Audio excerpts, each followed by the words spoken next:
Hello दोस्तों, स्वागत है आपका मैग्नेटिक यूनिवर्स के इस यूट्यूब चैनल पे। दोस्तों, वर्कशॉप कैलकुलेशन एंड साइंस का सब्जेक्ट चालू है यहाँ पे हम लोग का, और हम लोग सेकंड चैप्टर के साथ डील कर रहे हैं। हम लोगों ने पिछले वीडियो में देखा था मैकेनिकल प्रॉपर्टीज ऑफ मेटल्स के बारे में, जिसमें हमने अलग अलग टाइप की जो मैकेनिकल प्रॉपर्टीज हैं उनके बारे में पढ़ा था। तो आज हम लोग देखने वाले हैं फेरस मेटल्स के बारे में। तो फेरस मेटल्स में अपन देखते हैं आयरन ओर। तो जो प्रकृति है, प्रकृति की जो भू प्रॉपर्टी है, वहां पे क्या होता है कि आयरन शुद्ध रूप से उपस्थित नहीं होता है, तो उसमें बहुत सारी अशुद्धियां होती हैं। तो उसको सबसे पहले वहां से एक्सट्रैक्ट करके खनन करके लाया जाता है जहां पे हमारा प्लांट होता है। प्लांट में क्या करेंगे, सबसे पहले भट्टियां लगी होंगी वहां पे, उन भट्टियों में उनको क्या किया जाता है, पोर किया जाता है। तो अपन देखते हैं, जैसे कि आयरन ओर की मैं बात करता हूँ, जो लौ अयस्क है वो अशुद्धियों के रूप में है। अब उन अशुद्धियों को किस फॉर्म में पाई जाती है, जैसे अलग अलग क्षेत्र में अलग अलग तरह की अशुद्धि, किसी में अगर बात करते हैं तो 40% आयरन है, तो किसी तरह का ऐसा अयस्क मिल जाए जिसमें 20% आयरन हो।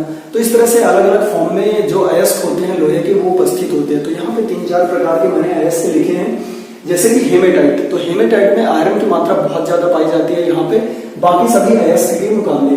तो ये 3-4 प्रकार के अयस्क हैं जो पाए जाते हैं हमारे नेचर में। जैसे कि पहला है हेमेटाइट, दूसरा अयस्क है यहाँ पे मैग्नेटाइट, ठीक है, और तीसरा कौन सा है, लिमोनाइट, और चौथा है आयरन कार्बोनेट। आयरन कार्बोनेट में क्या होता है, कार्बन परसेंटेज काफी ज्यादा होता है, तो उसको निकालने एक्सट्रैक्ट करने के लिए थोड़ा सा यहाँ पे फर्नेस में काफी वर्क करना पड़ता है। ठीक है दोस्तों, अब जो आयरन ओर हम लोग लेके आ गए प्लांट में, तो सबसे पहले कौन सी फर्नेस में उसको डालें, तो आयरन ओर से हमें बनाना है आयरन। ठीक है, तो सबसे पहले उसके लिए हम लोग लेके जाते हैं किसके पास, वात्य भट्टी के पास।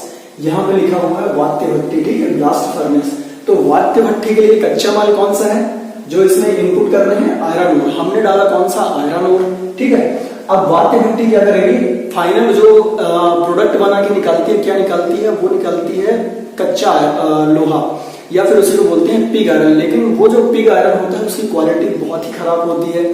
ठीक है दोस्तों, यहाँ पे हम लोगों ने देखा कि जो कार्बन परसेंटेज होता है उसका बहुत ज्यादा होगा। ठीक है, तो क्या होगा, अगर कार्बन परसेंटेज की मात्रा बढ़ जाती है किसी भी मटेरियल में, तो मैंने पहले भी बताया था कि अगर कार्बन परसेंटेज बढ़ेगा तो हार्डनेस बहुत ज्यादा बढ़ जाएगी, और अगर हार्डनेस बढ़ गई तो वहां ब्रिटलनेस भी बढ़ती जाएगी।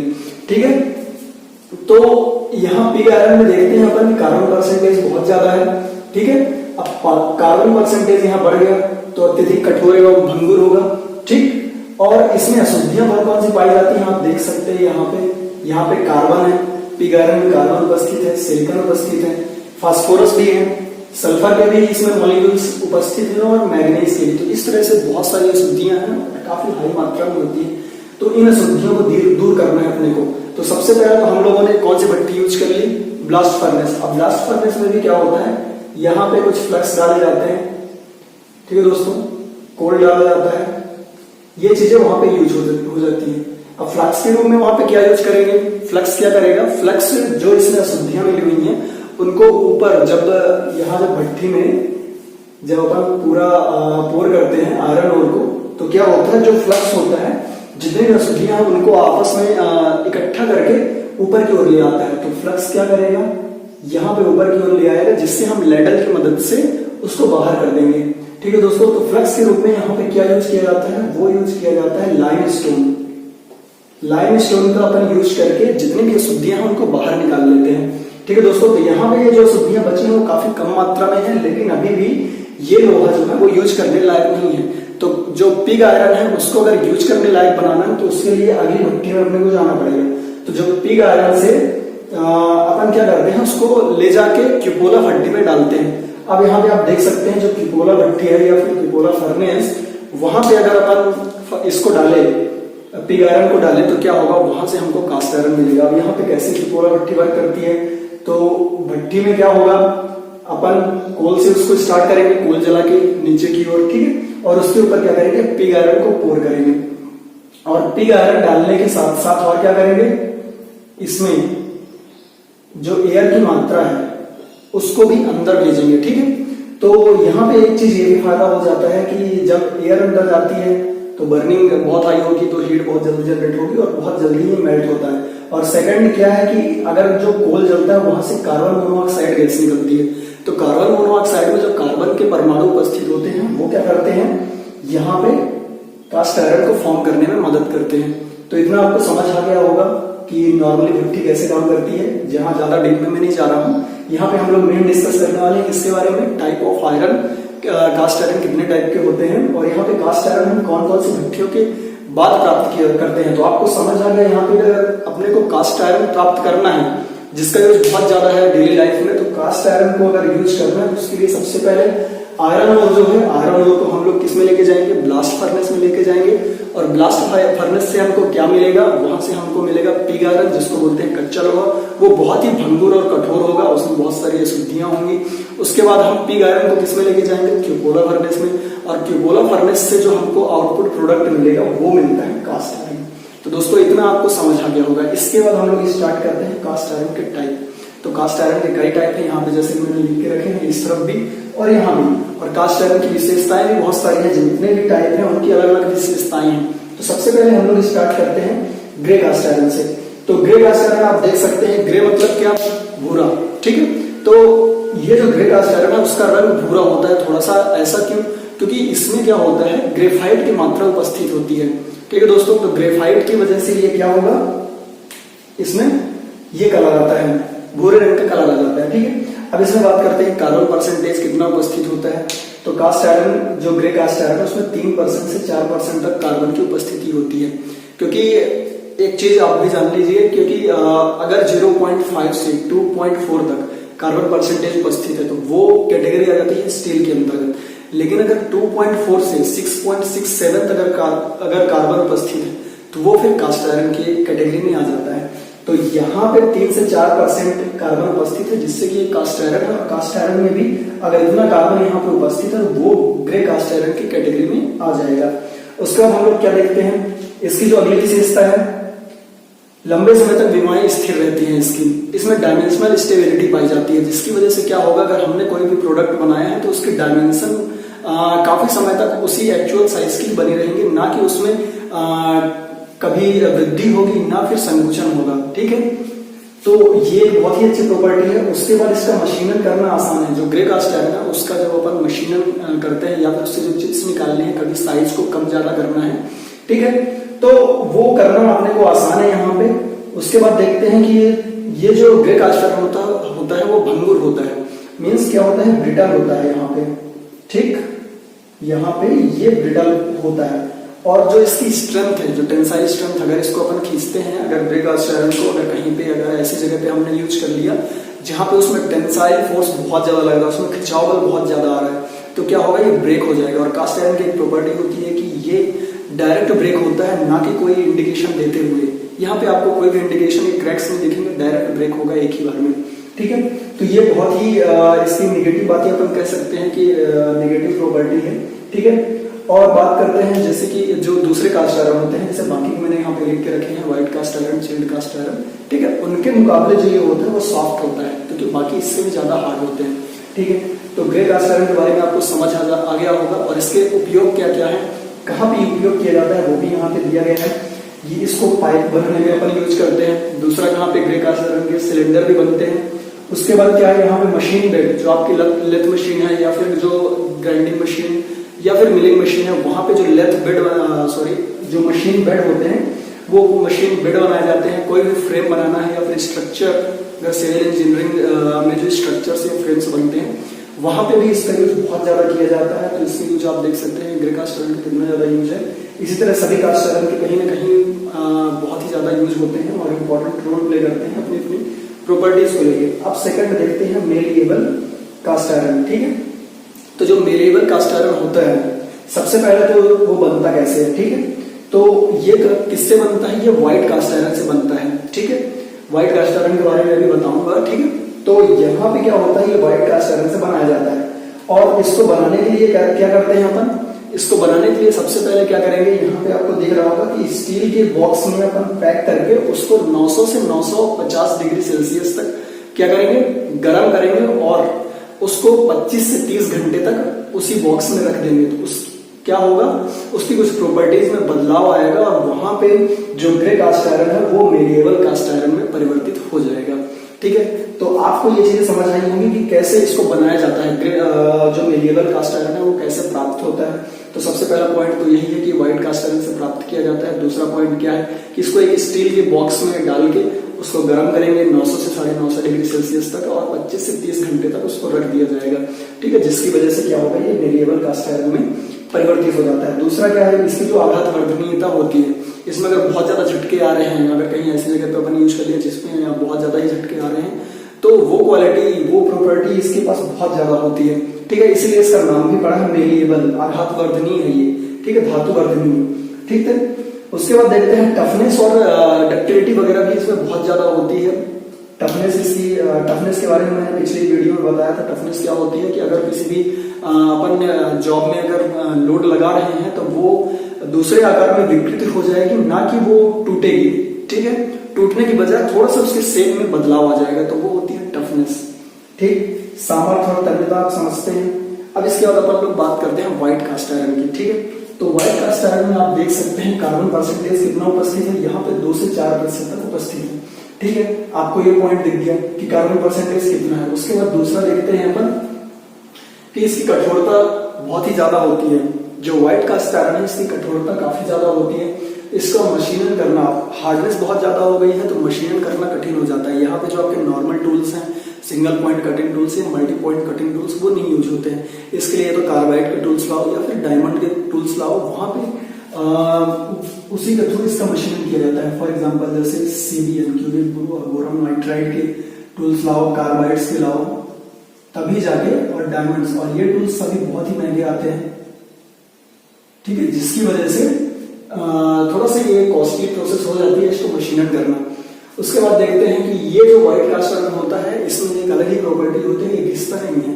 कहीं ऐसी जगह पे जहाँ पे बहुत ज्यादा ही एक दूसरे में पार्ट चलते हो रगड़ कर, लेकिन तो वहां पे क्या है, घिस जाएंगे, तो वहां पे अपन क्या करेंगे, व्हाइट कास्ट आयरन अगर यूज कर लेते हैं तो इसमें प्रॉपर्टी है कि ये घिसेगा नहीं, क्योंकि इसकी हार्डनेस बहुत ज्यादा होती है। ठीक है, तो ये आपको समझ आ गया होगा। उसके बाद देखते हैं रॉट आयरन। अगर हमको रॉट आयरन बनाना है, जिसको बोलते हैं पिटवा लोहा, अगर वो बनाना है तो उसके लिए व्हाइट कास्ट आयरन का ही उपयोग किया जाता है। व्हाइट कास्ट आयरन से हम पिटवा लोहा बनाते हैं। इससे पहले क्या देखा था कि व्हाइट कास्ट आयरन से हम लोग malleable cast iron, white cast iron वो कैसे बन रहा है उसके बारे में देखते हैं। तो जो हमारा कास्ट आयरन होता है, कास्ट आयरन में बहुत सारी क्या होती है, अशुद्धियां होती है, जैसे सिलिकॉन, कार्बन, फास्फोरस, है ना, थोड़ी मात्रा में ही होती है लेकिन होती है। तो अगर हम लोग उसकी जो अशुद्धियों में, जैसे सिलिकॉन है, सिलिकॉन को अगर हम लोग कम कर दें और जब उसका हीट ट्रीटमेंट करें तो उसको बहुत ही धीरे धीरे कूलिंग करें, उसकी बहुत ही धीरे धीरे ठंडा करें, तो वहां पे क्या होगा, सिलिकॉन की मात्रा कम की और बहुत धीरे से ठंडा किए तो क्या प्राप्त होगा, वहां पे हम लोग को फिर व्हाइट कास्ट आयरन प्राप्त होगा। ठीक है दोस्तों, तो ये पॉइंट भी आपको समझ आ गया होगा कि व्हाइट कास्ट आयरन कैसे बनता है। अब इसकी एक बहुत ही, इसका आप मान सकते हो इसका डिसएडवांटेज है, ठीक है, कि ये जो कास्ट आयरन है, व्हाइट कास्ट आयरन, इसका वेल्डिंग करना इसको बहुत कठिन है, इसकी वेल्डिंग की नहीं जा सकती है। ठीक है दोस्तों, इसको वेल्डिंग करना बहुत कठिन है। तो ये पॉइंट था इसका, बहुत ही इंपॉर्टेंट पॉइंट है, आप लोग को ये याद रखना पड़ेगा कि इसका वेल्डिंग नहीं हो सकता। अब इसके बाद अपन देखते हैं नेक्स्ट नोड्यूलर कास्ट आयरन। ठीक है, जिसको अपन हिंदी में बोलते हैं ग्रंथिल कास्ट आयरन। ग्रंथिल क्यों बोलते हैं, क्योंकि ये जो कास्ट आयरन होते हैं इसके मॉलिक्यूल्स बहुत ही ऐसे नोड्यूल इनको बोलते हैं, नोड्यूल के फॉर्म में ये विभक्त रहते हैं इस तरह से। ठीक है, तो ये चीजें आपको समझ आई होंगी। अब इसके बाद देखते हैं अपन कि इसको बनाते कैसे हैं। ठीक है, तो इसमें कोई भी हीट ट्रीटमेंट प्रोसेस नहीं करते हैं इसको बनाने के लिए। ठीक है, और इसकी प्रॉपर्टीज अगर देखते हैं अपन, तो इसकी कौन कौन सी प्रॉपर्टीज हैं नोडुलर कास्ट आयरन की, तो इसकी प्रॉपर्टीज तो यही है कि सबसे पहले इसमें डक्टिलिटी होती है। डक्टिलिटी मतलब कि तन्यता, जो अगर मैं किसी भी जॉब में टेंसाइल फोर्स लगाऊं, है ना, तो ये फैल जाएगा, पतले पतले तारों में भी विभक्त हो जाएगा। ठीक है, तो ये प्रॉपर्टी होती है किसमें, नोडुलर कास्ट आयरन में। ठीक है, तो ये क्वालिटी है। तन्यता की जो सामर्थ्य, स्ट्रेंथ भी बहुत ज्यादा होती है, काफी ज्यादा फैल जाता है, ये टूटता नहीं है। और क्या होता है, टफनेस इसकी बहुत ज्यादा होती है। ठीक, अब इसके बाद इसका यूज देखते हैं। नोडुलर कास्ट आयरन का यूज कहाँ किया जाता है, तो इसका यूज वहीं पे किया जाता है जहां पे उच्च तन्यता सामर्थ्य की जरूरत हो एवं मध्य इंपैक्ट लोडिंग हो। इंपैक्ट लोडिंग आपको समझना होगा कि इंपैक्ट लोडिंग होती क्या है। तो कहीं पे भी हमने ऐसी जगह पे किसी ने अपने जॉब को यूज कर लिया जहां पे बहुत ही ज्यादा इसमें सभी डायरेक्शन में लोड लग रहा हो। आपका इसमें टेंसाइल फोर्स भी लग रहा है, कंप्रेसिव फोर्स भी लग रहा है, ठीक है। और इसमें जो टॉर्क लग रहा है वो भी बहुत ज्यादा आ रहा है, ठीक है, जिसकी वजह से इसमें इम्पैक्ट आ रहे हैं। या फिर आप समझ सकते हैं जैसे पंचिंग मशीन होती है, तो पंचिंग मशीन कैसे बार बार चलती है ऊपर नीचे, ठीक है, तो लगातार इसमें लोड आएंगे, इम्पैक्ट आएगा, ठीक है। तो इम्पैक्ट लोडिंग अगर कम हो तभी यहाँ पे उसका यूज नोडुलर कास्ट आयरन का यूज किया जाता है। अब सबसे आखिरी चिल्ड कास्ट आयरन बहुत ही इंपॉर्टेंट है, ये वाला भी कास्ट आयरन, क्योंकि यहाँ पे आप देख सकते हैं कि इसको बनाया कैसे जाता है। तो ग्रे कास्ट आयरन जो है, हम लोगों ने जो यहाँ पे पढ़ा था ग्रे कास्ट आयरन, तो ग्रे कास्ट आयरन को हम लोग क्या करते हैं, उसको दोबारा पिघलाते हैं। एक बार तो हमने क्या किया, ग्रे कास्ट आयरन बनाया। अब ग्रे कास्ट आयरन को हम लोग दोबारा पिघलाकर सांचों में भर देते हैं, ठीक है। और सांचों में भरने के बाद हम लोग क्या करते हैं, उसको ठंडा करते हैं।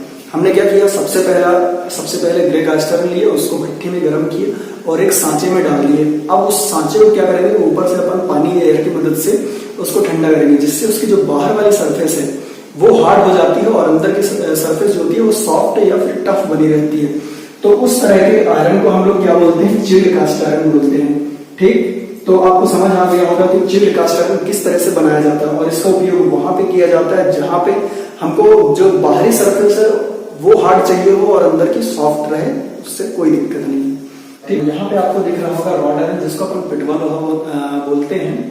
तो रॉड आयरन जो होता है, सभी इन जितने भी मैंने टाइप्स ऑफ कास्ट आयरन बताए यहाँ पे, तो उन सबसे जो शुद्ध होता है वो होता है रॉड आयरन। जैसे कि यहाँ पे पिग आयरन आया, पिग आयरन के बाद कास्ट आयरन के काफी सारे types, grey cast iron, malleable cast iron. तो उन सबसे जो शुद्ध होता है वो होता है रॉड आयरन, ठीक है। और जो सबसे शुद्ध लोहा होगा उसकी प्रॉपर्टी सबसे डिफरेंट होती है। जैसे कि सबसे पहला पॉइंट लिखा हुआ है कि ये सॉफ्ट होता है। अगर सबसे शुद्ध लोहा होगा तो वो सॉफ्ट होगा। अगर इसमें थोड़ी सी भी अगर अशुद्धि मिलाना है, हार्ड करना है, तो क्या करेंगे, कार्बन परसेंटेज मिला देंगे, ठीक है। तो कार्बन परसेंटेज मिलाने से हार्डनेस बढ़ती जाती है। तो यहाँ पे कार्बन परसेंटेज काफी कम मात्रा में होता है, माइन्यूट होता है, 0.02 या 0.3 के आसपास होता है, ठीक है। डक्टाइल होगा अगर शुद्ध कास्ट आयरन है, शुद्ध आयरन है जिसको अपन रॉड आयरन बोल रहे हैं, तो वो सॉफ्ट होगा, डक्टाइल होगा। मैग्नेटिक प्रॉपर्टी जो उसमें होगी, हाई इलास्टिसिटी होगी। जैसे अपन इलास्टिसिटी क्या बताया था मैंने कि उस पर अगर लोड लगाते हैं तो वो क्या हो जाएगी, थोड़ा एक्सटेंड हो जाएगी या फिर कंप्रेस हो जाएगी, लेकिन जैसे ही अपन लोड हटाते हैं तो वो अपने ओरिजिनल शेप में पुनः आ जाती है, ठीक है, पूरी तरह से। उसके बाद नेक्स्ट प्रॉपर्टी यहाँ पे टेंसाइल स्ट्रेंथ है। यहाँ पे अगर किसी पे बहुत ही ज्यादा टेंसाइल फोर्स लग रहा है तो उसको भी सहन करने की क्षमता का रॉड आयरन में होती है। अब इसके बाद अगला पॉइंट आपको दिख रहा होगा कि यह आसानी से वेल्डिंग किया जा सकता है। जो रॉड आयरन है ये बहुत ही आसानी से वेल्डिंग किया जा सकता है। जैसे हमने यहाँ पे देखा था, ये जो व्हाइट कास्ट आयरन था ये बहुत ही हार्ड होने की वजह से इसकी वेल्डिंग नहीं की जा सकती थी, ठीक है। तो यहाँ पे वेल्डिंग करना बहुत ही कठिन था, क्योंकि उसकी हार्डनेस और मशीनेबिलिटी काफी कठिन थी। हार्डनेस बहुत ज्यादा थी और मशीनेबिलिटी करना उसका कठिन था, इसलिए उसकी वेल्डिंग करना भी बहुत कठिन था, क्योंकि उसको मेल्ट करना और फिर वहां पर ज्वाइंट करना काफी चैलेंजिंग भरा काम था, ठीक है। अब उसके बाद इसकी यूज कहाँ पे है ये देख लेते हैं। तो रॉड आयरन का यूज काफी जगह किया जाता है। रॉड आयरन बहुत ही ज्यादा यूज है, जैसे आप देख सकते हैं इसको क्रेन बनाने में, या फिर क्रेन का जो हुक होता है, हुक को बनाने में इस तरह का कुछ हुक होता है ना, इस हुक को बनाने में उपयोग किया जाता है, जिससे अपन लोड उठाते हैं कहीं पे भी। उसके बाद चेन बनाने के लिए इसका यूज किया जाता है, चेन बना के, ठीक है, जहां पे भी लोड आ रहा है तो टेंसाइल लोड भी आएगा, जैसे चेन है या फिर जो हुक बना रहे हैं अपन, उसमें टेंसाइल लोड बहुत ज्यादा आता है, तो इसमें क्वालिटी पहले से ही टेंसाइल स्ट्रेंथ इसकी बहुत ज्यादा होती है, ठीक है, इसलिए हम लोग रॉड आयरन का यूज करते हैं। उसके बाद रेल की कपलिंग, जैसे अलग अलग बोगियां हैं उनको आपस में जोड़ना है तो उनके लिए क्या करते हैं, रेल की कपलिंग के लिए भी रॉड आयरन का ही उपयोग किया जाता है। पाइप बनानी है अपनी, रॉड आयरन की पाइप से भी बनती है। फ्लेंजेस बनाते हैं, ठीक है, फ्लेंजेस किस तरह से होते हैं, जैसे पाइप के ऊपर अगर फिट करना हुआ तो ये पाइप हो गई, पाइप के ऊपर इस तरह से फिट कर दिया अपन ने जब ज्वाइंट बनाना हुआ, ठीक है, तो इस तरह के फ्लेंजेस बनाए जाते हैं। उसके बाद इसका उपयोग शिप में होता है, जो पानी की जहाज है वहां पे इसका उपयोग किया जाता है इस मेटल का। होम कंस्ट्रक्शन अगर करना है तो वहां पे इसका उपयोग है। और जो एग्रीकल्चरल अगर इंस्ट्रूमेंट कोई मशीन बन रही है तो वहां पे भी रॉड आयरन का बहुत ही ज्यादा यूज किया जाता है। तो दोस्तों आप लोग को समझ आया होगा यहाँ पे कि कास्ट आयरन के कितने ज्यादा यूज हैं, और कास्ट आयरन जो ओरिजिनल जो शुद्ध है यहाँ पे कास्ट आयरन है, रॉड आयरन, उसके भी बहुत ज्यादा यूज हो रहे हैं। और फिर यहाँ पे मैंने अलग अलग भट्टियों की बात की कि ब्लास्ट फर्नेस से हमको क्या प्राप्त होता है, और उसको कच्चा माल जो इनपुट दे रहे हैं वो क्या है, और वहां से आउटपुट क्या निकल रहा है। उसके बाद की गोला भट्टी में भी देखिए हम लोगों ने कि वहां पे इनपुट क्या था और आउटपुट क्या मिला, फिर जो आउटपुट मिला है वो उसके कितने टाइप्स हैं। ठीक है दोस्तों, तो इतनी चीजें आपको समझ आ गई होंगी। तो आशा करता हूं कि आप लोग को पसंद आया होगा वीडियो। अगर वीडियो अच्छी लगी हो तो please like, comment and share करें।